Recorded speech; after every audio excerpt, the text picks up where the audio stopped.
نو گناہ دس آثار دی کہ رزق د انسان تنگی، زندگی خرابی، سینے تنگی، ژوند تنگی. ابو ہریرہ رضی اللہ تعالی عنہ نے روایت دے فرمائی قال رسول اللہ صلی اللہ علیہ وسلم ان المؤمن اذا اذنب ذنبا كانت نقطة سوداء في قلبه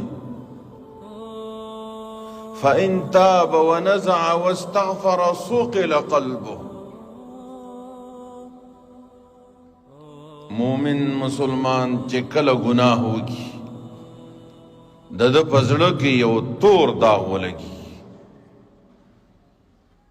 انسان نه چې کله گناہ وشي نو په زړه کې تور داغ ولګيږي. زما معزز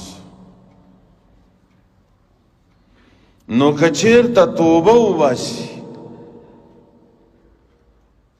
استغفار د الله نه معافي وغواړي، نو دغه تور داغ صفا شي، د زړه نه لرې شي.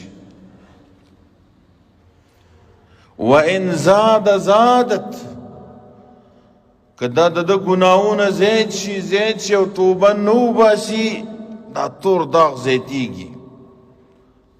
حتی یغلو قلبه، تر دې چې د دا زړه باندې غالب شي، ټول زړه وله ورسي، زړه یې تک تور شي.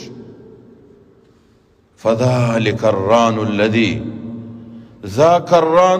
ذكر الله عز وجل في القرآن الكريم كلا بل ران على قلوبهم ما كانوا يكسبون. وإذا هغه زنګ دی چې کوم په صورت مطففین کی راځي، چیرې د سند د دې په زړونو باندې زنګ راغله، د زړونو تور شوي دي، حق خبره په دې باندې تاثیر نه کوي. بیا زړه چې ونیسي ولا بیا په حق خبره تاثیر نه کوي. الله نظام دی، الله دې موږ او تاسې د ګناهونو نه وساتي.